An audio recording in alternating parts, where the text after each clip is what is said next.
What's up, y'all? That is a tune called the Lonesome Jig. It goes by the Rolling Waves. It's another one of those tunes as well.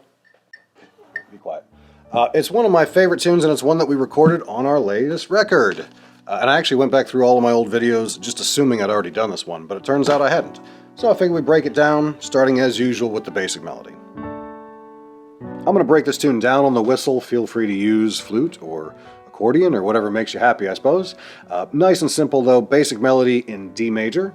So grab a D whistle if that's what you're working on. Here we go.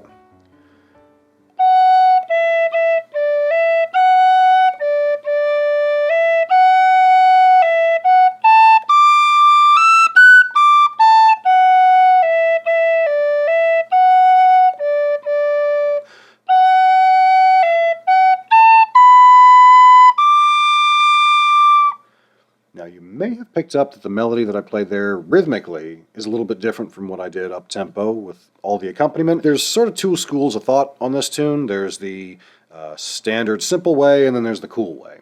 And it's the cool way that we will get to when we hit up the ornamentation and variation sections, but that's the basic melody. Let's jump in with the B part here so we can get to that.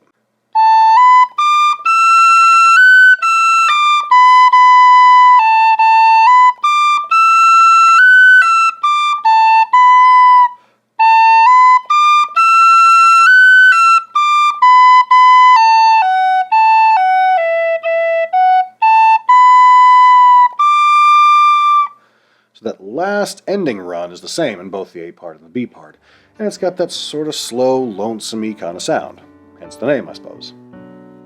In this tune, I'm generally thinking more variation than I am ornamentation, particularly in the A part. To me, the A part of this tune has got the hook, and as opposed to playing the basic melody like this,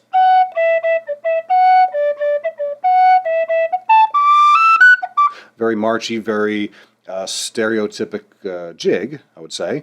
This one has a bit of a different lift to it, a bit of a different change. So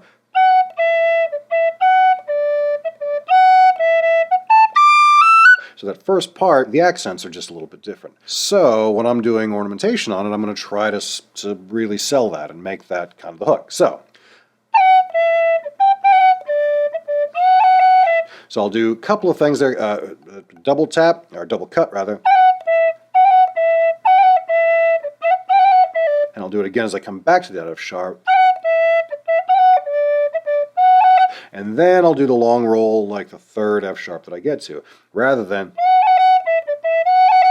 which you could do, and it does work, it just sort of has that squaring off effect. And again, the hook to me on this tune is that off rhythm, that offbeat kind of thing.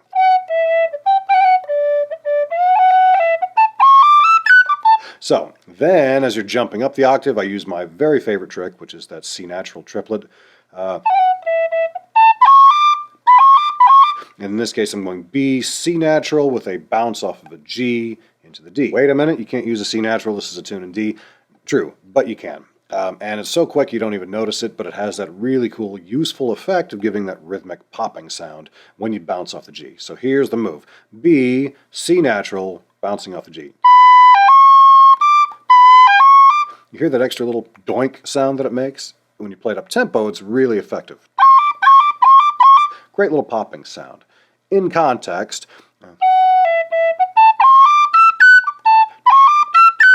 and then finishing the phrase, hitting the highest note in the phrase with an extra grace note, an extra cut there. And then back down into that offbeat rhythmic-y thing where I'm going to do the double cut on the F sharp again. So sort of just revolves right back around.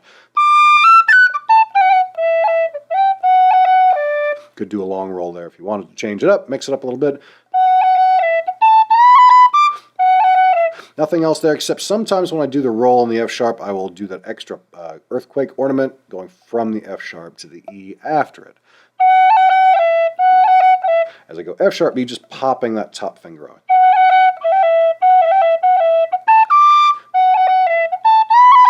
Then finishing the phrase, going from a roll on a B just to hitting that high D.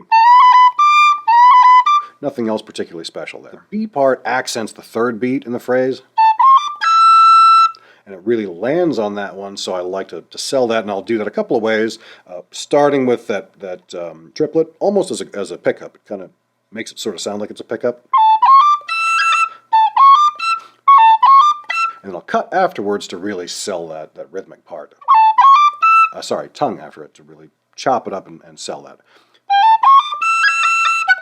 And then I'll do just a long roll on the E, because we're sitting on that note for a while. Nothing else really there. A quick, short, sort of a long held out grace note on that B to separate those. Nothing really, just making it, give it a bit more of a transition as we go from the B to the A.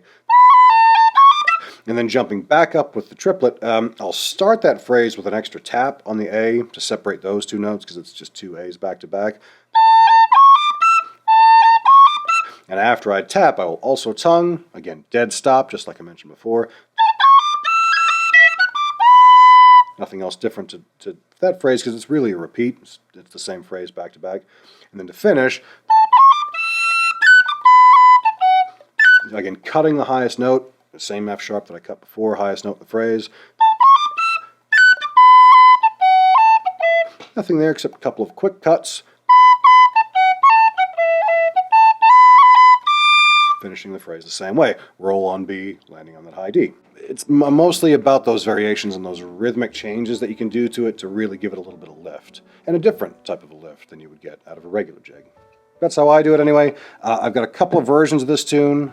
Check those out down below. The one that I got it from, the one that I learned this tune from, was a recording by John Williams, the box player. Killer version of it. We've also shamelessly self-promoted our record on there. Check that one out if you're feeling it. And I will see you guys in the next video. Cheers.